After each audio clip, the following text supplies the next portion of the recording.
What's up, everybody? Matt Gajewski here, back again talking college football, and it is week 10 already. We are doing the main slate, the Saturday slate. If you like this content, please consider subscribing or leaving a like. Those two things help a small channel like this immensely, so thank you if you have done that. And if you have any requests for later in the week, please let me know. We take anything we don't get to in this slate, basically your requests in the comments, we're going to try to get to on Friday with our second marquee video. So leave those if you have them. Last thing, if you or someone you know has a gambling problem, please call or text 1-800-GAMBLER. All right, let's dive in. My slides got a little out of order on accident. I just realized before the show. So we're gonna leave it the way it is, but just know I understand Texas Tech, Kansas State is not the number one marquee game, nor is the next one we'll talk about. But we're going to get to the SEC. We're going to get to the Big Ten and all the premier games. But we're going to start here. Big 12 contest between Texas Tech and Kansas State. Texas Tech is a 7.5-point favorite. The total is 52.5. This is a great game, honestly, I think. Even with the struggles Kansas State had early in the season, they've been playing really well. And we've seen that most recently. Just absolutely demolished Kansas in a rivalry game. Prior to that, they beat TCU. Closer game than maybe the score indicated, only a 54% post-game win expectancy. They won the turnover battle 3-0. That's largely how you get such a weird outcome. Before that, they did lose to Baylor, beat UCF, the week prior. So kind of a weird run out for Kansas State. They've been very up and down this year. Texas Tech has been awesome. The only blip on the radar came against Arizona State, where they lose by 4 points, starting the backup quarterback. They just couldn't throw the ball in that game. And now you're getting back Baron Morton, thankfully. Will Hammond tore his ACL last week, so very sad to see. He was the architect of the Utah victory, and that was a beatdown. And that's really been the case with Texas Tech outside of Arizona State. Every other game's been a beatdown. Beatdown Kansas, Houston, Utah, bunch of really weak teams. But now we get them on the road against Kansas State. Injuries in the game, important ones. Skylar Gill-Howard on the defensive line, not going to play here for Tech.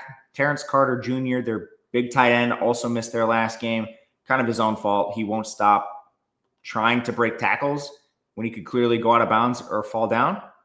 For Kansas State, Dylan Edwards remains out at running back, and then Toby Osunsanmi on the defensive line. Those are the major injuries to watch for that team.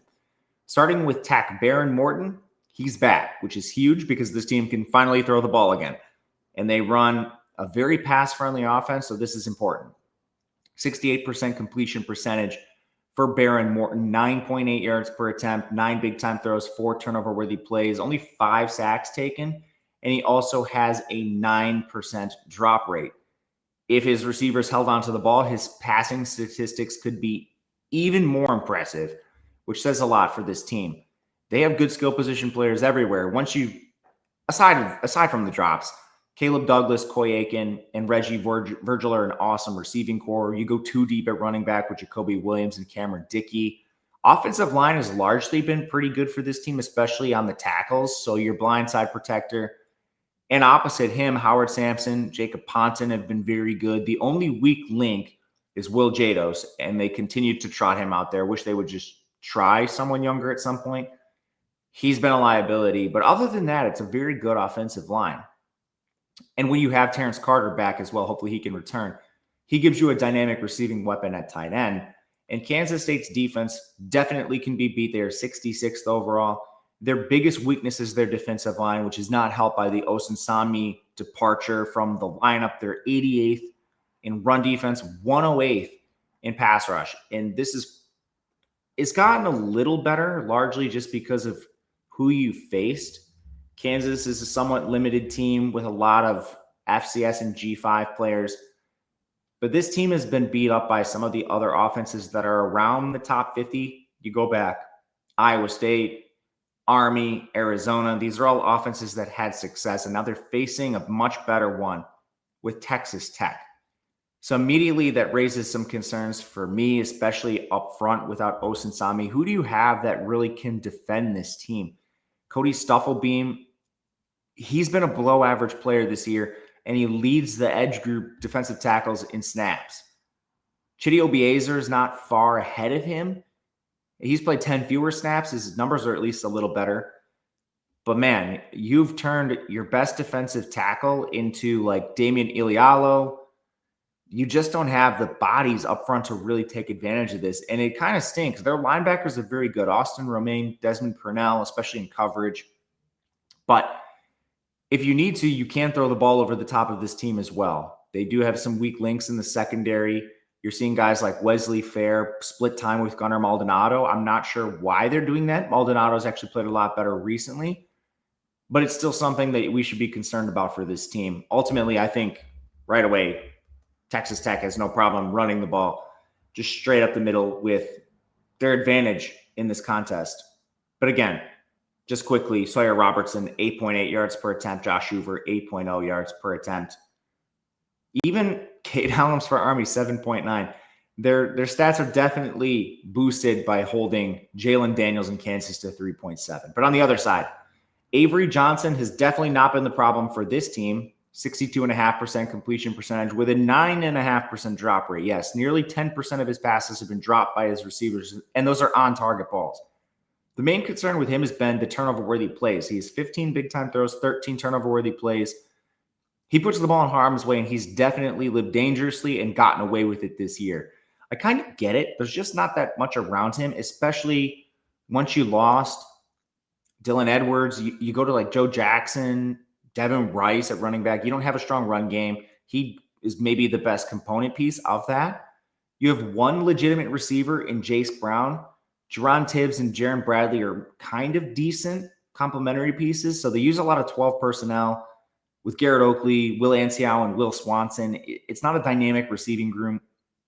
Your line has definitely let you down in spots. You have two great players there, Sam Hackett at center and John Pastor. But Taylor Poitier has been a problem at times. Devin Vass has definitely been a problem at guard. So this unit comes in probably a little below expectation coming into the year. They're still 42nd in pass blocking, 57th in run blocking. So that's not, you can't fault them too much. It was never going to be an elite unit, but definitely had a little bit higher expectations. The problem is now you're facing Texas Tech's defense. And even without Skylar Gill-Howard, this defensive line just goes so deep, man. Every single position, too. It's not just the defensive tackle unit with Lee Hunter and A.J. Holmes. David Bailey and Romello Hyde are elite edge rushers. That's going to put a lot of stress on your offensive line right away. Jacob Rodriguez has maybe been a top 5 linebacker in the country this year. And on the back end, where you want to win, Kansas State is not the strongest pass game. So Kansas State, that is. This is not a matchup that really suits Kansas State outside of being at home. But even then, I mean, Cole Wisniewski's been fine at safety. Dante Belfour and Bryce Pollock at corner. This is a very tough matchup for Kansas State on paper against a healthier Texas Tech team getting back their QB. I played a -7. 7.5 is fine. It's come back a little bit. You could probably find a juice 7 right now or just wait. I don't see this going crazy out of control towards Texas Tech. So I think you're fine if you wait on this. If you need to play the 7.5, just where you live, whatever it may be, I do think you can play the 7.5, but try to find the 7 if you can.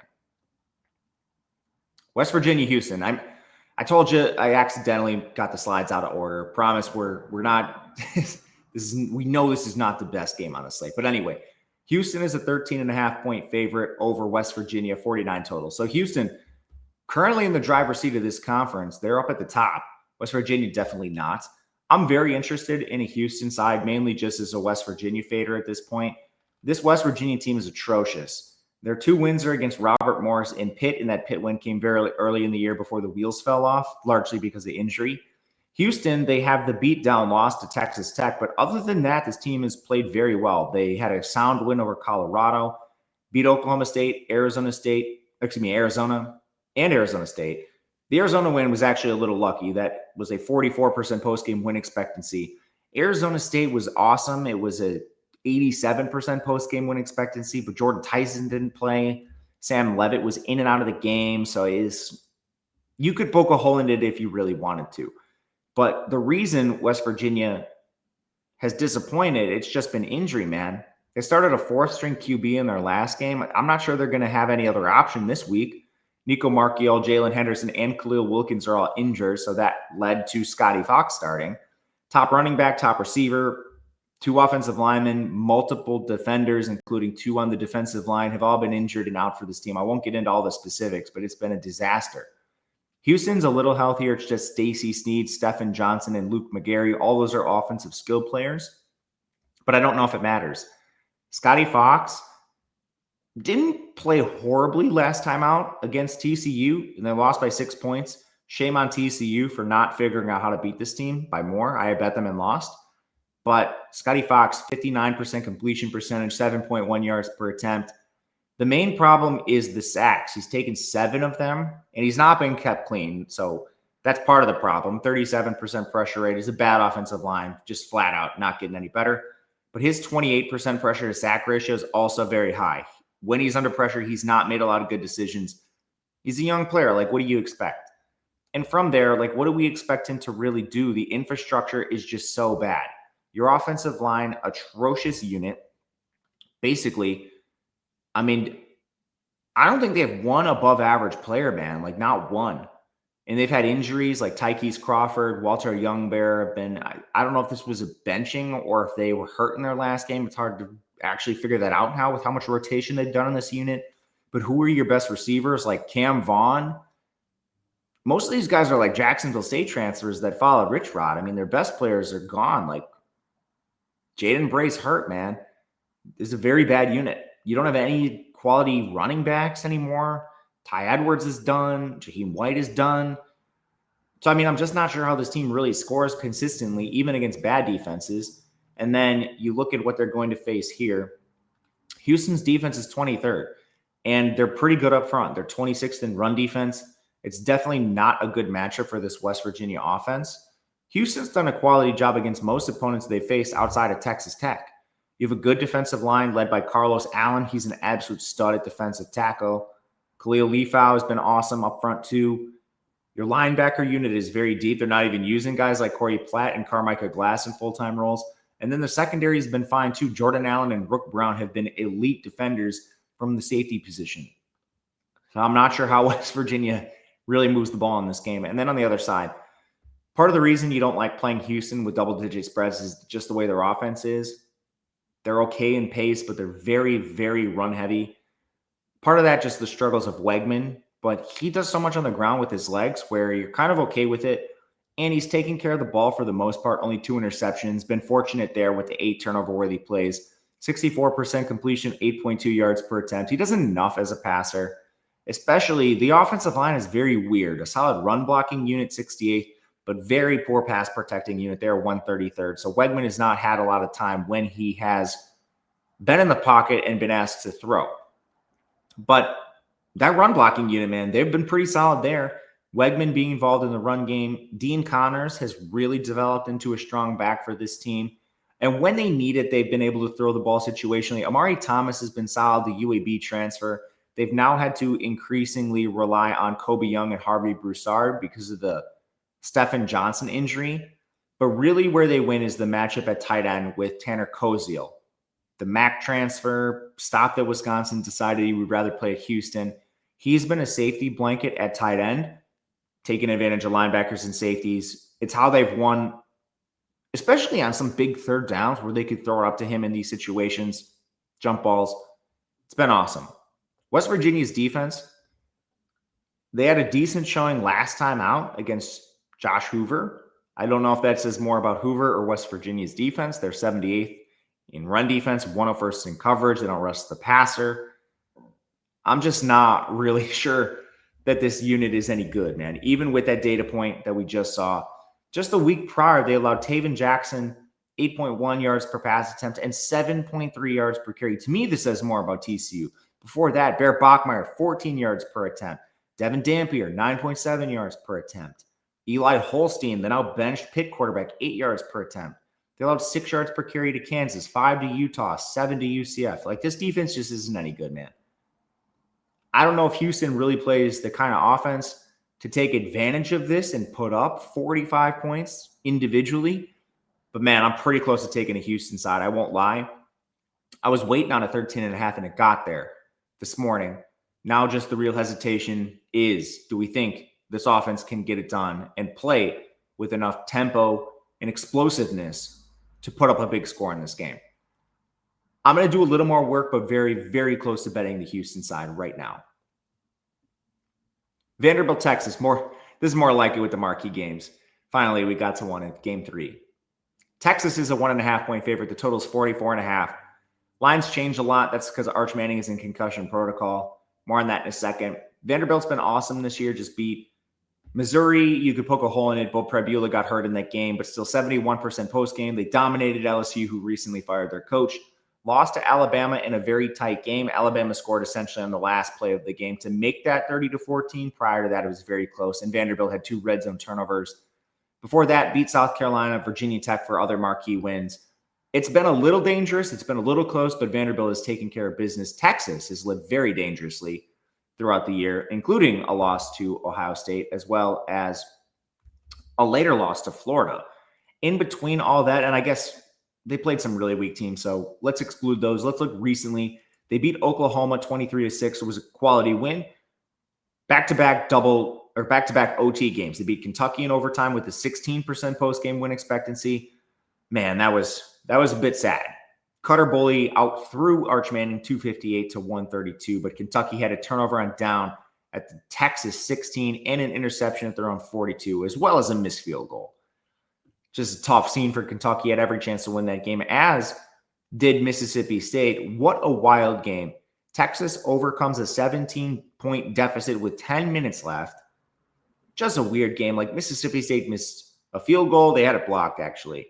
They had a turnover and down at their own 37. That was a Texas touchdown. And then late in the game, basically, it took that crazy, 80-yard punt return for this to even be possible.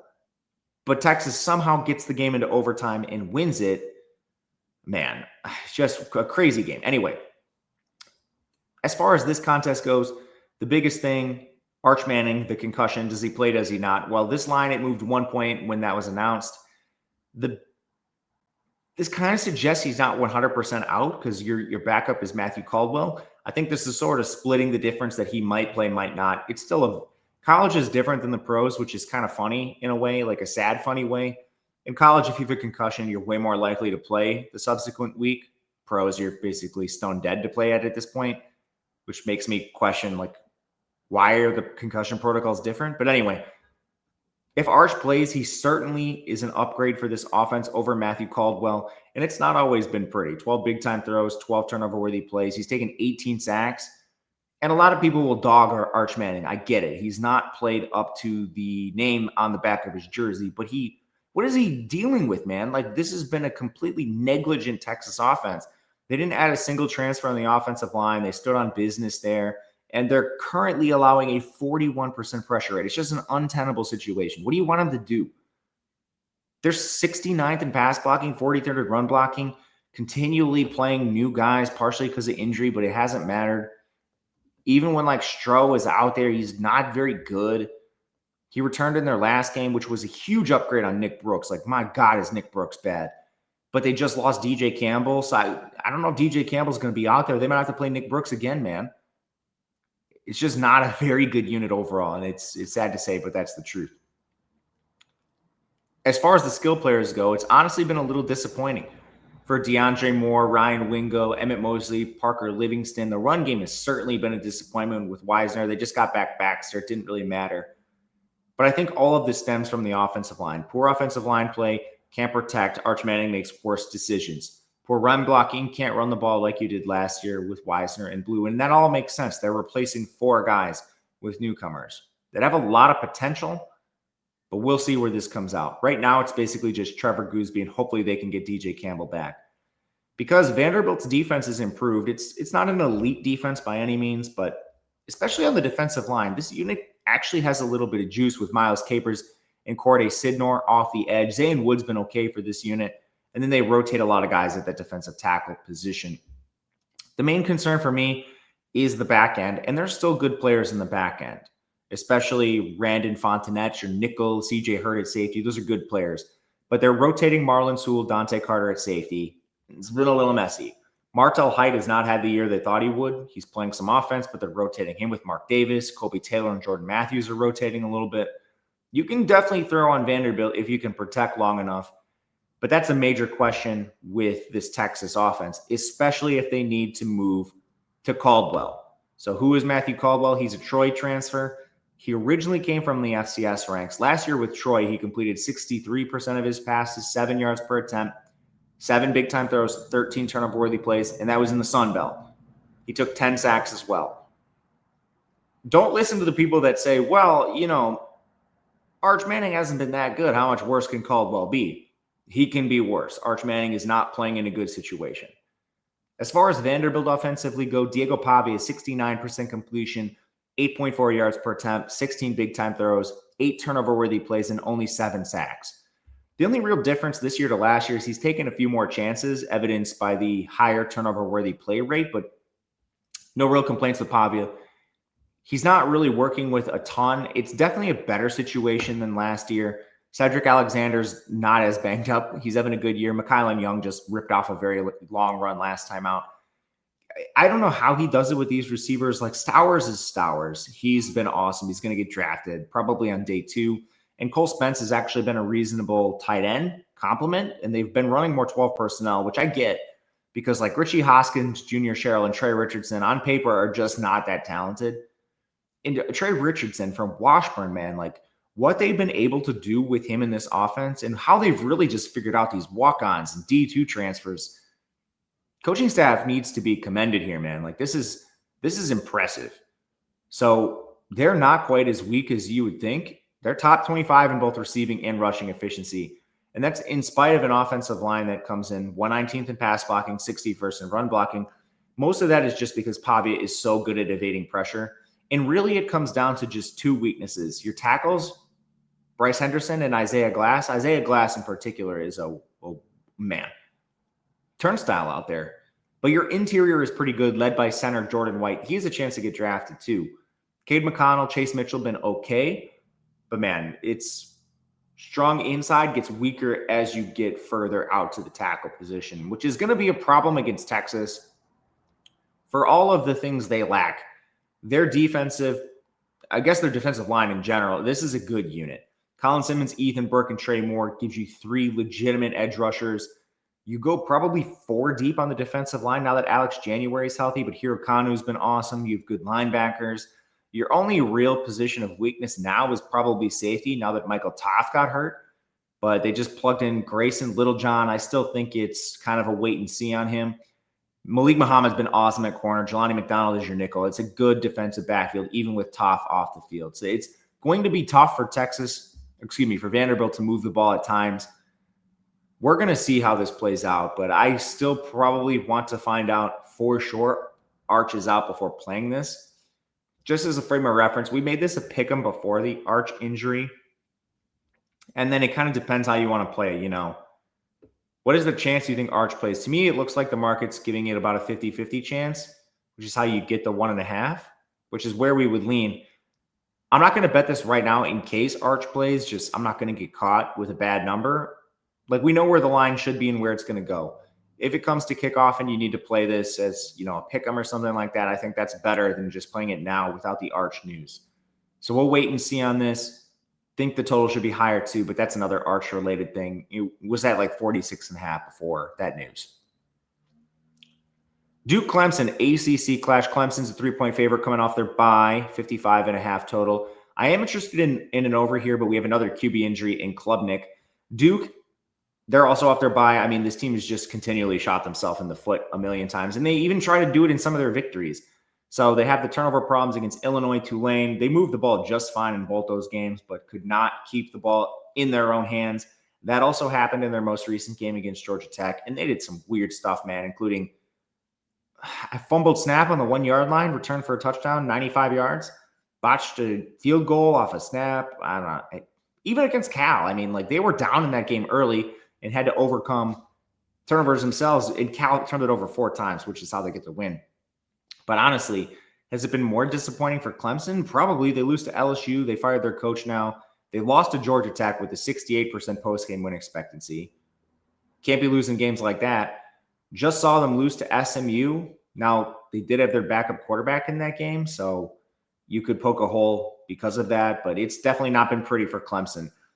The injuries, nothing new with Duke. Terry Moore, Nick Morris have been out on defense. Cade Klubnik allegedly has a chance to return in this game. It's an ankle sprain.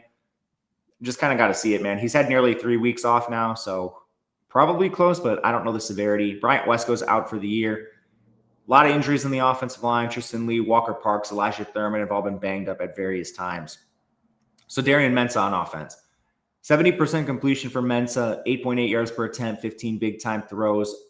The big problem, I guess, is sacks, 14 of them. But the pressure rate is 30%. Duke has a good offensive line, but it's a little imbalanced. There's some elite players like Brian Parker's had an excellent year for this Duke team. But there are some other weak links, especially at guard. Jordan Larson's been absolutely and utterly atrocious. They continue to rotate him with Bradley Smith. But it's not a perfect offensive line. You do have some very good skill players. Nate Shepard, Anderson Castle at running back, Cooper Barkate, Keyshawn Brown, and Samir Hagans at receiver. This Duke team can move the ball, and they will move the ball on you. Can they do it against Clemson? I would have said no at the beginning of the year, man. But honestly, what has this Clemson defense done recently to suggest this team is going to stop anybody? I mean, they have a good defensive line on paper. It has definitely not lived up to expectation. Like, there's a lot of players that are probably going to get drafted fairly high. TJ Parker, Will Helt, Peter Woods. Like, what is this defense doing, and why has it not lived up to expectation? I don't know if this is a Dabo problem or what it is. But, and it's not like they've been gashed. It's just been a unit that was expected to be, I don't know, top 10, something like that. They come in 30th in run defense, 48th in pass rush. That's just not exactly what you expected. Where you want to beat them is over the top, which is exactly how Duke plays. Now, there are some pieces in the secondary that are worth avoiding. Certainly Avion Terrell and probably Ashton Hampton. But otherwise, like, take advantage of these safeties all you want. They're playing some combination of like Ricardo Jones, Ronan Hannafin, and Myson Kelly at safety. It's been a disaster. Khalil Barnes has been bad at your nickel. Outside of those two corners, like, you can beat Clemson without a doubt over the top. So that's tentatively where I side. Duke probably being able to move the ball with these pass catchers and this quarterback. Conversely, I do think Klubnik plays, and their backup wasn't bad. Christopher Vizina played okay, especially in the second half. But Klubnik, the real question I have is, what is his mobility like? He's been fine through the air, and he only has 5 turnover-worthy plays. They've all been converted into interceptions and 7 sacks. Pretty good for him, but you now lost Wesco. It's going to be narrower with Williams, Antonio Williams, TJ Moore, and Tyler Brown, but still not ideal. Your run game has been non-existent. Adam Randall has been a real disappointment, which who would have thought converting a receiver to running back wouldn't go well. Your line's been very banged up, and really, at this point, it's just Blake Miller and Braden Jacobs being solid players here. But to be honest with you, I don't think it matters. Duke's defense is that bad. And it kind of comes down to just you don't have your best player, Terry Moore, which has left them with Chandler Rivers as the lone defensive back that's worth a damn. Up front, Aaron Hall and Josiah Green are decent run defenders. That's where Duke is best. They're 59th in run defense. So, yes, that is their strength. I don't know if it is even something we should be calling like a definitive strength for this team. You can run the ball on Duke. Clemson probably won't try to do that. I would just air it out if I were them. It's the path of least resistance. It's where you're better anyway. They just allowed a first down almost every time Haynes King dropped back. They did allow a first down every time Jake Retzlaff dropped back, nearly a first down for Luke Altmaier and CJ Bailey. Like, you can just throw on Duke. All this leaves me to an over, which I'm very much considering. Pace is good in this game. It's above average for both teams. It's really kind of just a hang up on Klubnik right now. And I think I'm going to play this anyway. You're also just outside a key number, 55.5. But this is one I do like a bit. It's one I'm going to play. I probably should have just played it before the show, but we're going to play this over with Duke and Clemson. USC, Nebraska. Probably the most interesting Big Ten matchup this weekend. Currently, USC is a 6.5-point favorite on the road. Total is 59.5. I'm interested in the Nebraska side, and that gives me some pause. USC has looked pretty good. Their only real concerning game to me was Illinois. They lost to Notre Dame by 10 points. I thought they looked pretty good in that contest, and they did some things that really didn't give them the best chance to win. A receiver pass that turns into a fumble. There was a lot of weird noise in that game. The real problem with both contests has been their run defense. They stand up against most teams. They did a pretty good job against like a Michigan, who is an average rushing attack to above average, maybe like a 70 or 80th percentile. But when they face those teams with elite rushing attacks, Illinois, Notre Dame, it's been catastrophic. Notre Dame was at 7 yards per carry, 200 rushing yards in the game. Illinois had an excellent day on the ground as well in their game. My biggest question is, can Nebraska do that? But before we get ahead of ourselves, man, has this Nebraska team been disappointing. 7-point win against Northwestern. They lose to Minnesota, scoring 6 points. Barely beat Maryland. Beat Michigan State in a game that was closer than it should have been. And lost to Michigan. Probably most concerning, not anymore, but they beat Cincinnati with a 37% post-game win expectancy. Like, this Nebraska team just flat out is not as good as people think.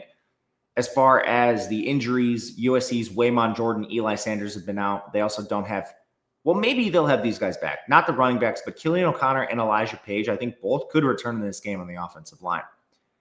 For Nebraska, Gunnar Gutula and Teddy Prochazka were injured on the offensive line. Malcolm Hartog's been out for a while. For USC, Jaden Maeva's he's having an excellent season. 10.2 yards per pass attempt, 16 big-time throws, 8 turnover-worthy plays, only 4 sacks. And the offensive line, it's been very injured. I've been kind of impressed what they've been able to do papering over Elijah Page and Killian O'Connor. I'm not really a big Killian O'Connor guy. I actually think Ja'Andre Reed's played better than him. But losing Elijah Page is big. He's their best offensive lineman. He plays left tackle. Getting him back will be a huge boost. But they've been able to manufacture offense without him, which has been impressive. And recently, we just saw Mekhi Lemon get the shadow treatment from Notre Dame, and Jacoby Lane, he took advantage of it, man. They have 2 quality receivers. Hopefully, Tanook Hines comes along at some point, their 4-star freshman. And if that doesn't work, Lake McCree has been a quality tight end, and we've actually seen USC play some 12 personnel with Walker Lyons. This is a dynamic offense. And Nebraska's defense is much weaker than last year, partially because you lose your DC. He brings a lot of guys with him. But this team has struggled up front. The transfers they brought in, Dasan McCullough, Williams, Winery, have not been quite as good as we thought. They're relying on some players like Elijah Judy up front. He's been well below average, which gives you a run defense of 87th and a pass rush of 115th. They just don't have the bodies up front to compete really with some of the better offenses in the conference. Now, on the back end, they come in 19th. The biggest question there is path of least resistance, or is this truly an elite secondary? I think they've got good linebackers, especially Javin Wright. They've been sort of rotating players around there. And then in the secondary, Sair Wright has been awesome for this team. Deshaun Singleton's been pretty good as well. But your other safeties, Rex Guthrie, he's been a little above average. Your nickel, Donovan Jones, your corner opposite, say, right, Andrew Marshall. Those players can be beat. So that's where I tentatively side. It looks like a Nebraska defense to me that has some strengths, but also some very clear weaknesses. And I do think USC moves the ball, especially. Is this the best passing attack Nebraska has faced this year? I mean, I would argue it's probably the best receiving quarterback tandem. Who would be better? You've played Preston Stone, Drake Lindsey, Malik Washington, who's a freshman. You played Aiden Childs and the backup, Aliso Milijovic or whatever. Bryce Underwood, Brendan Sorsby. This is the best quarterback and receiver room they face. I don't even think it's particularly close. Meanwhile, Dylan Raiola, he does some things well. I'm going to give him his flowers first. 72.5% completion, 8.1 yards per attempt. He's a decent check down thrower. The problem is he holds the ball for too long, and the negative plays are astronomical. 10 turnover-worthy plays, 6 interceptions, 27 sacks on a 27% pressure rate. That's not a high pressure rate. His pressure to sack ratio is 35%. I mean, he's David Carr, man. Like, there's no way to put this. He's David Carr. Unfortunately, and the difference between him and David Carr was in an untenable situation. Dylan Raiola's offensive line is actually pretty good. They're 10th in pass blocking, 10th. 34th in run blocking. What are you doing taking so many sacks? What are you doing, man? This is a Raiola problem, man. It's flat out a Raiola problem. Or maybe it's a coaching staff problem. Coach him up, man. Get the ball out of his hands fast. What are you doing? They're 11th in receiving, 51st in rushing. You have fine receivers. There's just no excuse for this. I don't know what to tell you. Dane Keaton, Isaiah Hunter, and Ja'Cory Barney are pretty good. Luke Lindenmeyer is having a good season at tight end. You're now a little more banged up on the offensive line than you were, losing Gatula and Prohaska. We'll see if Gatula can return. But Pritchett's been fine. Inside, you're doing pretty well with Justin Evans, Rocco Spindler. It's a good offensive line, man. I don't know what to tell you. And it's not going to get much easier against USC. They actually have a much improved defensive line. Cameron Fountain, Anthony Lucas, and Braylon Shelby are quality edge rushing unit. They're a little weaker inside, so maybe you can run the ball on them. But it's an improved defense for USC. In the secondary, Bishop Fitzgerald's having an excellent season alongside Kamari Ramsey. You can't just throw the ball on this team anymore at will. Honestly, where you want to win is up front via the run game. But we talked about levels to this. Are they on the Notre Dame, Illinois tier rushing the ball? Nebraska, that is?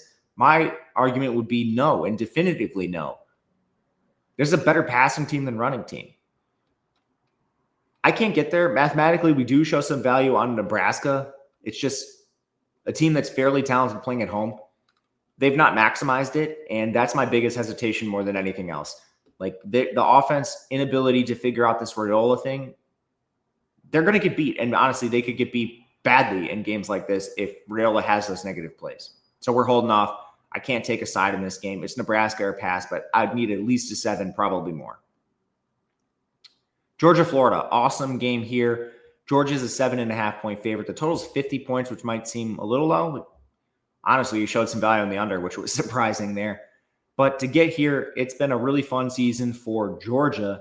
They're coming off a bye. Most recently, we saw them against Ole Miss in a very close game that didn't really have any punts until the fourth quarter.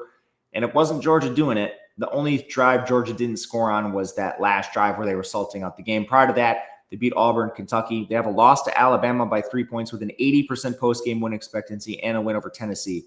Awesome Georgia team. Florida's fired their coach. They're now coming off a bye as well. Fired Billy Napier after a win, but it was a very close win against Mississippi State. Still 77% post-game. Prior to that, they lose to Texas A&M. Before that, they beat Texas with losses to Miami, LSU, and USF early in the season. Injury-wise, the entire Florida secondary, I mean, they just had a bye, so hopefully some of these guys can get healthy. But here are the names of the Florida defenders that were out or injured in-game. Devin Moore, Dejon Johnson, Sharif Denson, Kermani McLean, Jordan Castile, Aaron Gates, Jamrock Grinsley. Those are all defensive backs. Caleb Banks, a defensive tackle. LJ McCray on the edge. They've been off for a while. Offensively, Vernell Brown had an AC joint sprain. Tony Livingston was out. Jacoby Jackson was out. This Florida team is very hurt. We need the Wednesday night injury report. For Georgia, Kobe Young broke his ankle, and then Daniel Harris and Kyron Drones have been out at defensive back. DJ Lagway has a 65.5% completion percentage, 8 big-time throws, 14 turnover-worthy plays, 16 sacks. The pressure-to-sack ratio at 21% is a little high for him. It's just kind of been a tough season for Lagway, man. Up and down play, you see the flashes, but then you also see some of the erratic turnover proneness, I guess. He's been hurt. You're limping around the field constantly, and you've been dealing with some injuries at receiver. Dallas Wilson was out to begin the season. Now Vernell Brown probably plays through it. I don't know. But those are your two best receivers. They've not gotten Eugene Wilson back up to speed. J. Michael Sturdivant, he's a role player. And your run game's been very hurt with Jacoby Jackson and Duke Clark. That's put extra emphasis on Jaden Baugh, who's having a good year. The offensive line, honestly, has been a little disappointing considering it was supposed to be one of the best units in the conference. Jake Slaughter's having a great year. Austin Barber's been okay, but otherwise this offensive line comes in 72nd in pass blocking, 36th in run blocking. We expected more. For Georgia, they've been weak on defense. They're 41st overall, a far cry from where they were at the national championship level. They do have a good run defense, and Kristen Miller got banged up in their last game. Otherwise, if he was out or something, that would be a huge loss. He's by far the best defender on the defensive line. Their edge rushing group has just been a stone disaster, and they're outside the top 100. Gabe Harris, Quinzavious Johnson. A lot of people in the industry love the Army transfer, Elam Madozi. Can you believe it? An Army transfer did not find the ability to play at Georgia. He's played 73 snaps this year. CJ Wilson's awesome at linebacker, but Raylan Wilson's disappointed opposite him. He's honestly been outplayed by Chris Cole. Your secondary has a ton of holes. It's basically KJ Bolden holding on for his life out there. They've tried to play five-star freshman Ellis Robinson. It's not gone according to plan. No consistent safety opposite KJ Bolden. Like, you can throw the ball on this team, evidenced by a slew of teams that have had success. Mainly, the primary one was Tennessee. 9.5 yards per attempt. Recently we've seen Taylon Green, Ty Simpson, and Cutter Boley all over 8 yards per pass attempt. The question, can DJ Lagway do this? I tentatively think that he's a better quarterback than some of those guys, like Cutter Boley especially. So I think Florida does have enough success throwing the ball through the air. The real thing there is just like, what does the coaching change do for this team? I don't have the answer, but they've had a bye to work on it. We'll see. On the other side, we firmly believe Gunnar Stockton moves the ball. He's having a quiet, excellent season, running the ball well, 70% completion, 10 big-time throws, 6 turnover-worthy plays, only 8 sacks.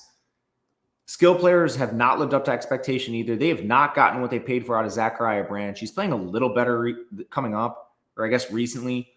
So maybe that helps them moving forward. But they're playing a lot of 12 personnel with Delp and Lucky, which I think makes sense. Dylan Bell, Noah Thomas, and London Humphreys have not been very good. When you throw the ball, it kind of has to be to those tight ends or Branch. And what Stockton's done on the ground has been a huge boost to the offense, complemented by Nate Frazier and Chauncey Bowens. It's a good run game. The offensive line also has the chance to be much better down the stretch. They are finally healthy. Micah Morris played in their game. Dontrell Glover, Ernest Green, Juan Gaston all played. Monroe Freeling, every single snap he played last time out. All those guys have been hurt at some point or another to varying degrees. I think we finally have the full Georgia offensive line, which should help in the run. And they've been good without this. 33rd in pass blocking, 51st in run blocking with all their injuries. I'm buying low, I guess you would call it, on the Georgia offensive line right now. And Florida's defense. First of all, who is playing in the secondary? I don't know. We need to see this injury report. This could be catastrophic for them, depending on who's in and who's out. Up front, they're actually pretty decent in run defense. They've gotten some of these guys back, like Mekhi Boireau and Brian Taylor. I don't know why it's spelled with an E, but anyway, they've been decent. They're good on the edge too. Tyreek Sapp, Cameron James, George Gums. They haven't rushed the passer that well, but these edge defenders have set the edge there. Miles Graham has also been an excellent linebacker. You just might be able to throw the ball right over the top of this team. It depends on who's all playing in this game. I'm not kidding. They were down to third string defensive backs at multiple positions last time out. Now they've had a bye, but like last 3 games, Arch Manning, Marcel Reed, and Blake Shapen all over 9 yards per attempt. You don't even need to run the ball on this team. You just throw the ball over the top. I'm interested in a Georgia side. 7.5 is the current number. We don't show a ton of value on this, but again, there's a lot of unknowns right now, depending on the injury report. We make it closer to 10. There's a good chance I fire on this, but I was waiting to see Wednesday night before playing anything. We'll debate this through the day. It'll be in Discord if we do end up playing before that injury report. Indiana, Maryland, won't spend too much time here. Indiana's on a warpath. I played at 21. 21.5 is out there. I don't know if you need to play it right this second, but I do think you could if you needed to. Indiana just demolished UCLA. They should have demolished Michigan State by even more, but they allowed a field goal on the final drive of the game to give up the cover. Beat down Oregon pretty soundly too, 30-20 in a game that could have been worse, but Mendoza threw a pretty bad pick 6.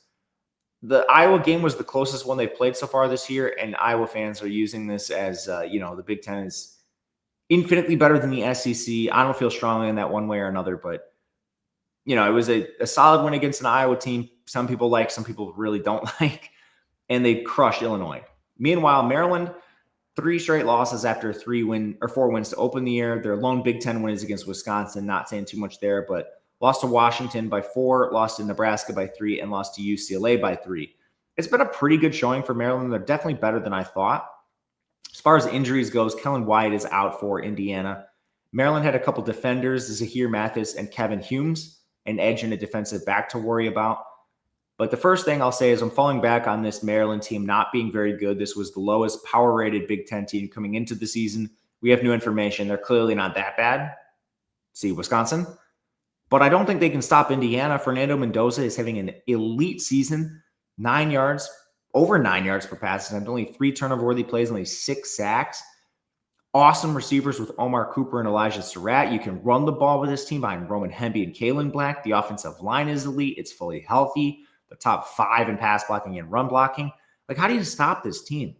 In Maryland, to their credit, good season for Maryland. Who have you stopped? I mean, FAU, Northern Illinois, Towson. Okay. You played Danny O'Neal. You did a good job against Damon Williams. That needs to be said. They allowed 9 yards per pass attempt and 6 yards per carry to Nebraska. The only reason that game was so close is Nebraska had 3 turnovers. And I don't have the sack numbers in front of me. I'm just assuming Dylan Raiola probably took 10. And UCLA, you played Nico Iamaleava, and you still allowed 5 yards per carry in that game. I'm not buying the Maryland defense. I will admit, I think it is better than I originally believed coming into the season. But this unit is relatively untested, and you just look at the players for this team. Daniel Wingate's your top guy. Jalen Husky, he's a MAC transfer at safety. And Zahir Mathis, the third best player off the edge. I don't know if he's going to play. Then you go to the offense. Malik Washington's actually having an incredible year for a freshman. Like, props to him. He's not working with a ton. I don't think the receivers are good for this team. They're 126th in efficiency. It's just a big drop off from what they had last year. Now going to like Jaleel Farouk and Shalik Knotts. Tough seeing a receiver. You don't have any run game to speak of. Nolan Ray and DeJuan Williams have not lived up to, like a Roman Hemby who you had last year. You could at least throw the ball to. Your offensive line has one good player in Alan Herron, maybe Michael Hershey at center. But this was a very, very low-level offensive line. Rachael Perry's an FCS guy. Isaiah Wright's from Buffalo, coming off a season-ending injury last year. Like, this is not a quality offense. So for Washington to play as well as he has in it is very, very impressive. But now you're playing Indiana's defense, who is number 2 in the country in total defense. And who's the best defense you've played so far this year? I mean, probably Washington. I mean, this Indiana defense is far and away better than that unit. So I'm just curious how this Maryland team really moves the ball with much success. They have not played a defense ranked higher than 63rd. Based on my metrics, this is Nebraska's the best defense they face. Now thinking about this, that does make sense. Washington, especially in the game where they played Maryland, was very injured. But you've played one top 80 defense the whole season, and that was Nebraska, ranked 63rd. I don't know. Just don't really see it here. Biggest concern is Indiana has left the back door open a couple times this year. Iowa, they did it to themselves on that long safety. Allowed backup Michigan State quarterback to go the length of the field and score. But honestly, personally still rank Maryland pretty low in this conference. We'll play 21 and a half if necessary. Oklahoma, Tennessee, another very good SEC game. Tennessee is a 3-point favorite. The total is 57. I showed some value on the over and the Tennessee side. I'm a little nervous because I was not a Tennessee fan coming into the season. They've proven me wrong largely. And on the total, I still respect Oklahoma's defense. Now, both these teams are playing very fast. Oklahoma under Arbuckle's 39th in pace. It's actually higher than where he was last year with even at Washington State. Part of that probably because they've lost some games. Tennessee under Heupel's 4th in pace. That is unchanged. They remain playing at the speed of light year over year. It's just the offense. Oklahoma just comes off a loss to Ole Miss. They had a 47% post-game win expectancy. Just a very close, exciting game all around.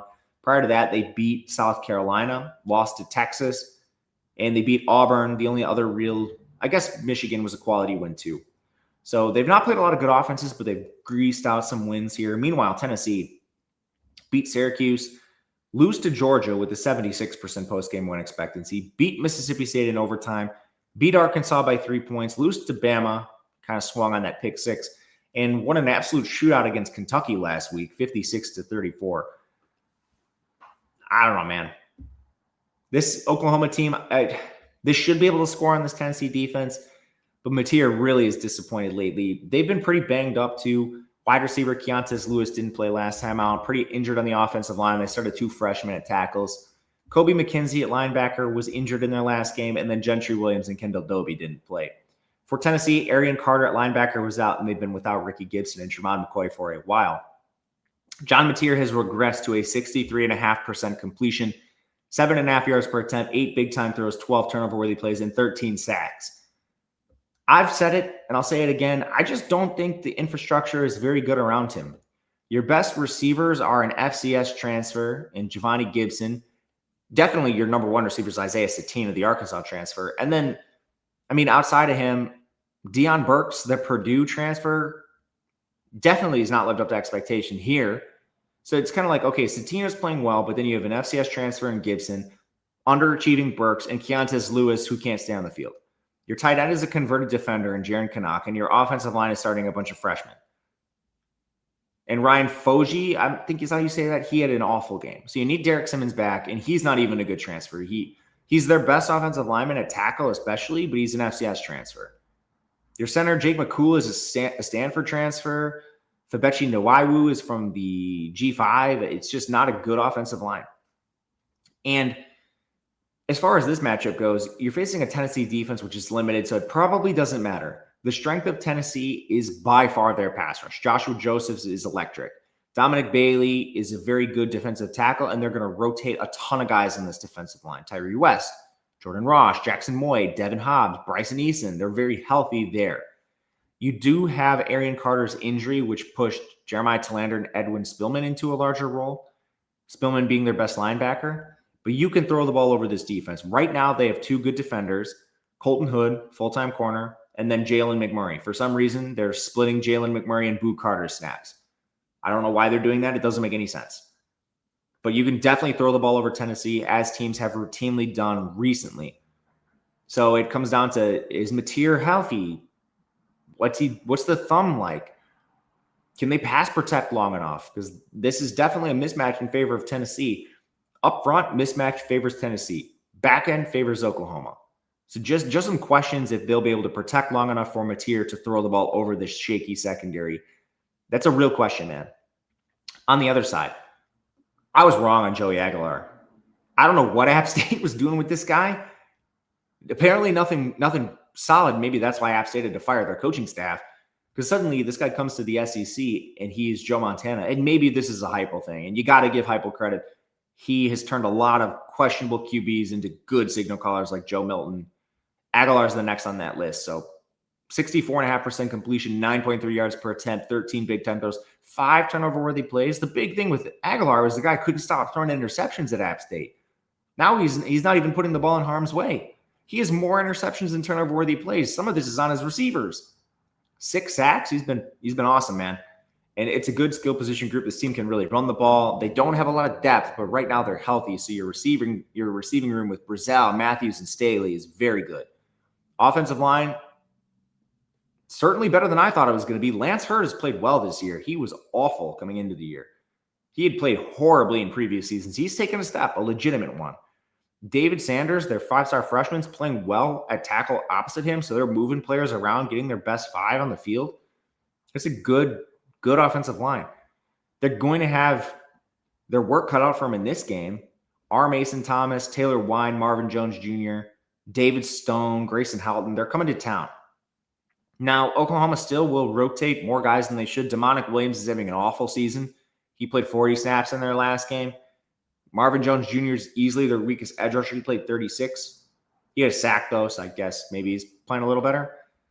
But if you can stop the pass rush, which it's more of a neutral matchup because of how well Tennessee's played recently, you can throw the ball over this defense. They still have a lot of injuries. We mentioned Gentry Williams, Kendall Dobie. So Robert Spears-Jennings having a pretty tough season at safety opposite Bowen.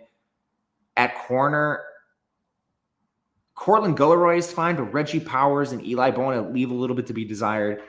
It's just a limited defense, especially if you're going to lose like Kobe McKenzie, and then you're tapping into depth at linebacker. I will say Sammy Omoshigo did play well in his stead, so maybe it's not that big of a drop-off.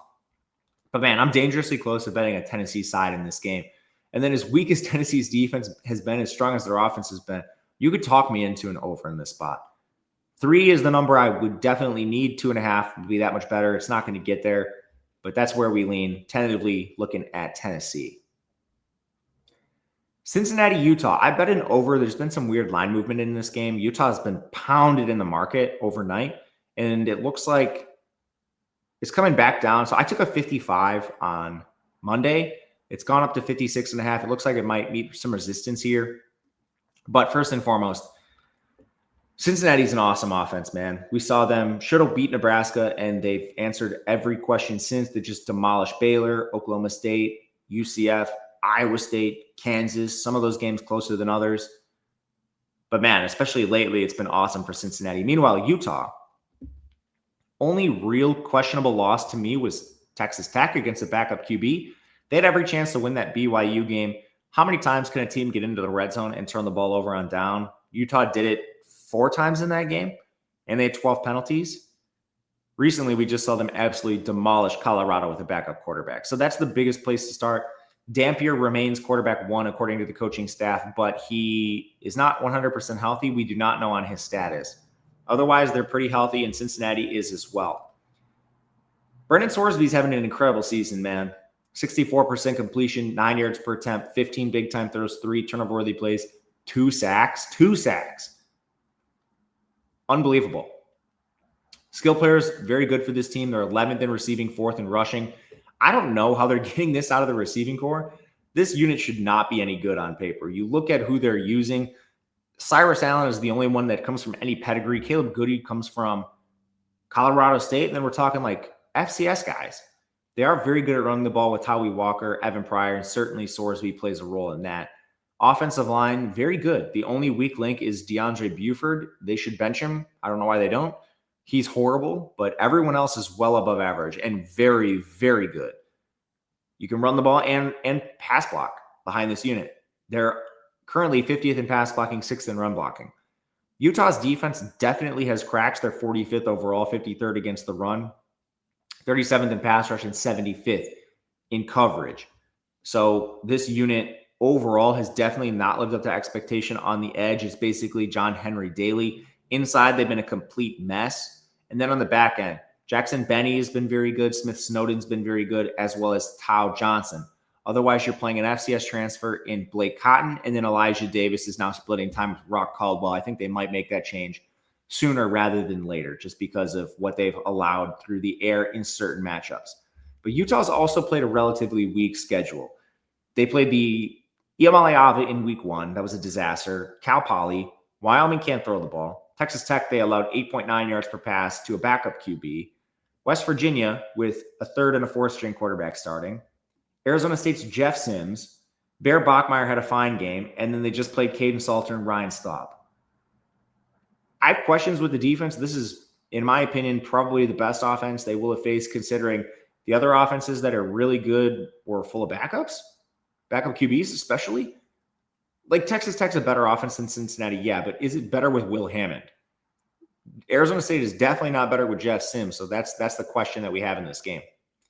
Meanwhile, Utah's Devin Dampier, Bird Ficklin came in and played well against Colorado. Looked awesome, very good running the ball. He still did not have quite the efficiency metrics of Devin Dampier.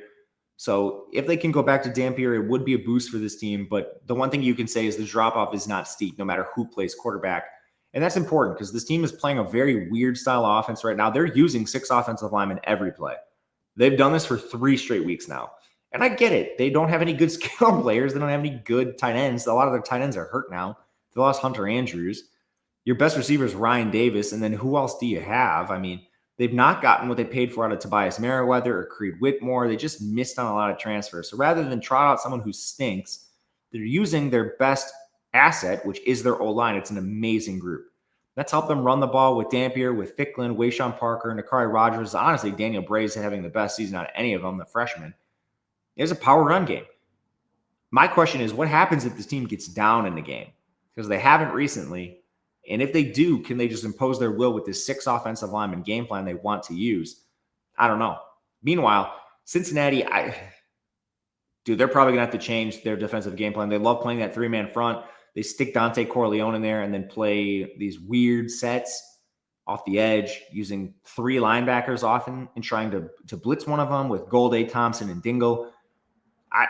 I'm just not sure how they're going to do that against the 6 offensive linemen. Look, that I think Utah is almost certainly going to give them at this point. That's a big question in this game. How does this 6 offensive lineman front look against Cincinnati's defense, who is good in run defense? They're 20th, and they can cover too. It's been a shockingly good defensive backfield. Matthew McDoom's been a quality transfer. Antoine Peak is playing more. He deserves to. Trayvon Gola-Collard has been solid at safety. It's not the easiest job throwing the ball over the top, but that is a big question. What does the power run game look like against Cincinnati's 3-man front that's likely going to have to morph? We did play an over in this game, largely because of pacing. It's not your old Utah. Again, they changed OC this offseason, so they're 48th in pace. Cincinnati's fast as well, 44th. And I think both offenses should have success in this game against not weak defenses, but defenses that can be beat in certain avenues. Navy, North Texas. We're going to add on a couple here that are elite G5 games. We're going to talk more G5 later in the week, but this is maybe the game of the week in the American, just after seeing seeing Memphis and USF. These 2 teams have 1 combined loss. If there's going to be an upset in this conference and someone you don't expect making the playoff, it might come from this game. Navy's undefeated. They've played no one yet. Their best wins are probably against Temple and Tulsa. Air Force was a quality win too, but they're mostly coming by single digits, close games. The Temple game was by 1 point. They did have a 54% post-game win expectancy, so that was solid. They beat Tulsa a lot more cleanly, I guess, 42-23. Meanwhile, North Texas, the only game they lost was to South Florida, that turnover-riddled game. North Texas had 5 turnovers to USF's 3.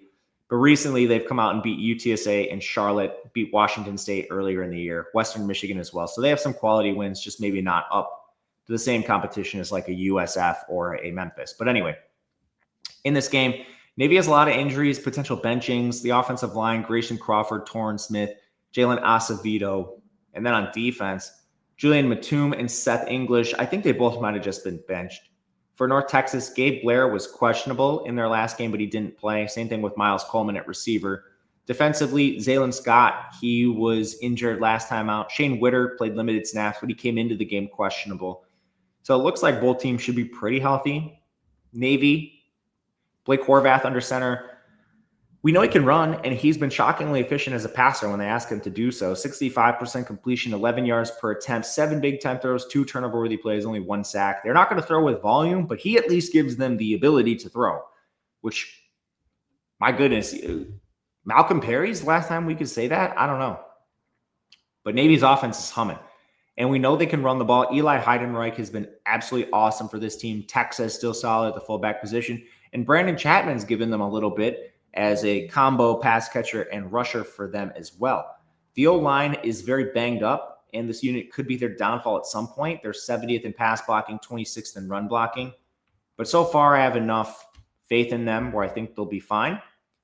North Texas's defense has definitely been beaten by the better teams on their schedule, but they still come in 51st in run defense, 27th in coverage. So this is by no means a slouch of a unit. They actually have some pretty good players up front. The linebacker room is maybe the best in the American. Even with Witter being banged up, they still have Trey Fields and Ethan Wisłowski. They've been awesome. And then on the edge, Ethan Day and Bryson Hayes can rush the passer. My real question is run defense over time. They're 51st here. Navy is going to run the option at you. So this is definitely a concern in this contest.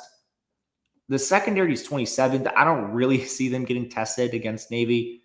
I guess you never know, but Patrick Smith-Young, he's their best player at safety. Maybe that helps in the run game too. But I'm not sure, man. I think Navy might have some success in this game on the ground. I like North Texas's defense. I'm not sure they're strong enough to stop this option attack. On the other side, Navy's defense probably not stopping Mestemaker, who's on an absolute tear, fresh off a 600-yard passing game. 68% completion, 8.6 yards per attempt, 16 big-time throws, 8 turnover-worthy plays. Pass catchers might be getting healthier too. Like, my goodness, this unit is awesome. Caleb Hawkins has been phenomenal at running back. Sibley's back as a complement. Landon Sides has been your weakest link at receiver. But maybe you get back Miles Coleman and Simeon Evans can be a little healthier to potentially come out and take Sides off the field for a full-time role. And that's just one guy. Wyatt Young and Cameron Dorner have been awesome. Offensive line, Hopefully Gabe Blair can play in this contest because he is their best offensive lineman. But it's a good infrastructure. Braden Nelson solid at tackle. You don't have any below average starters. Yes, there would be a drop-off if you need to go to Ugonna Nana instead of Blair, but it's still a very good overall offensive line. Then for Navy's defense, this unit is pretty good. It has some weaknesses. I think in coverage is where they're going to get beat. They are 93rd in run defense too.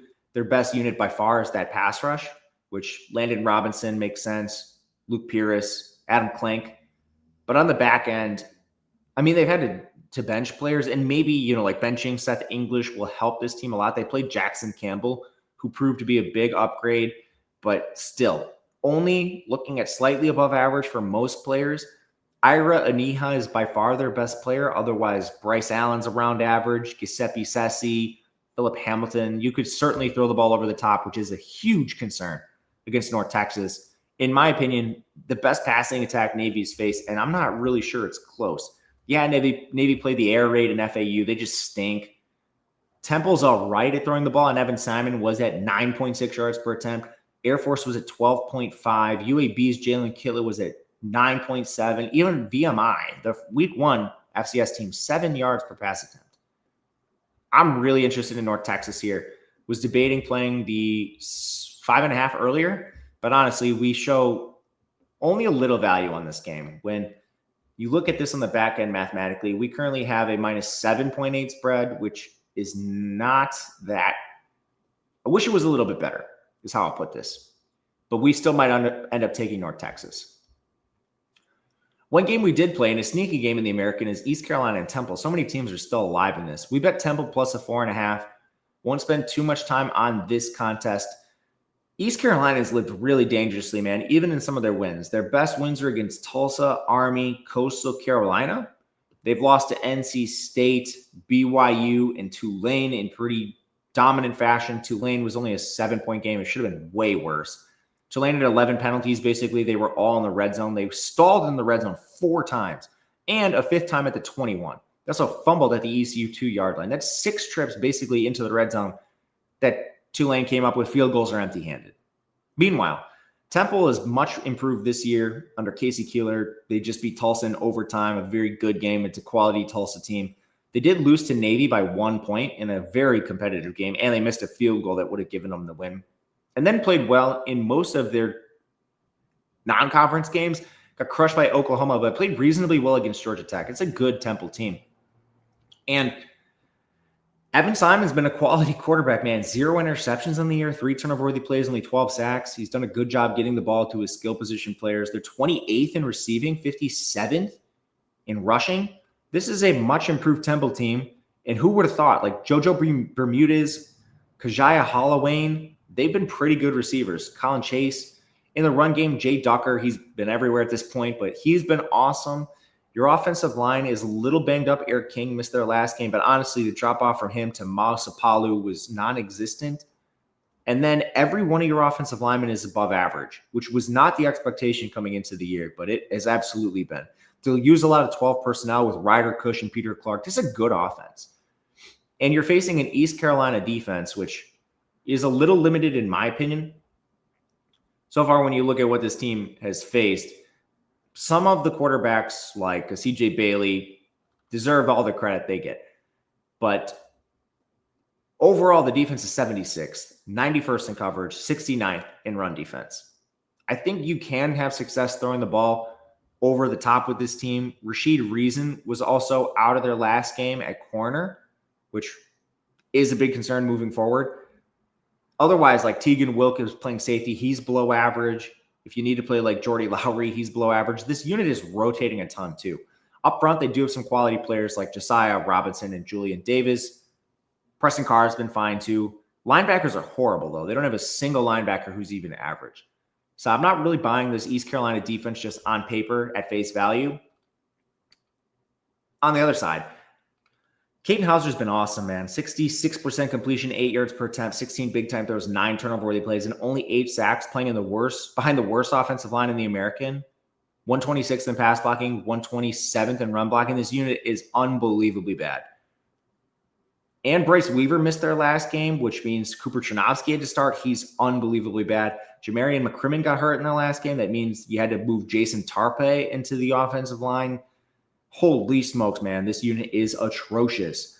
But somehow Caden Hauser, the wizardry in his game, has allowed him to stay upright long enough to deliver the ball to Yannick Smith, Anthony Smith, Brock Spalding, an amazing group of pass catchers. That's the key, man. If you can pass rush Caden Hauser before he can get the ball away, you can beat this team. Now, Temple is 76th in total defense, 69th in run defense, 59th in pass rush, 91st in coverage. Is not a great defense. They're not bad by any means. This unit just had a lot of injuries, especially in the secondary, like at safety. But they're all back now. They're still your best corners. I don't know, man. Like Dante Pollard, who's actually a safety. Up front, Sekou Chroma's been banged up. I don't know if he plays. He missed their last game. That leaves just Cameron Stewart. Inside at linebacker, you can beat this team. So it's going to be a little bit of like, I don't know, more of a shootout maybe in this contest. But overall, you still have the defensive advantage for Temple, 76 to 121. Offensive line advantage is not even close. It's basically like 40 to 160. And then quarterback, I don't think is vastly different between these two teams. So we have Temple plus a 4.5 playing at home. One we'll get to at this spot. I like this one a lot. Last up here is Buffalo and Bowling Green. I played a plus 2.5. It's plus 1.5 right now, but it looks like Bowling Green's taking some money. This might come back. I don't think it tests 3, but you never know. It's a good game in the MAC. Bowling Green is really impressed. This team has some losses to some quality teams, but they beat Liberty, played close against Cincinnati, closer kind of against Louisville. They just lost to Kent State, but they had their third-string quarterback in there. Lost to Central Michigan, beat Toledo, so decent body of work. Buffalo lost to Akron. So both these teams coming off very questionable games against bottom feeders in the conference, Kent State and Akron. Prior to that, Buffalo also played UMass to 7 points. Like, my goodness.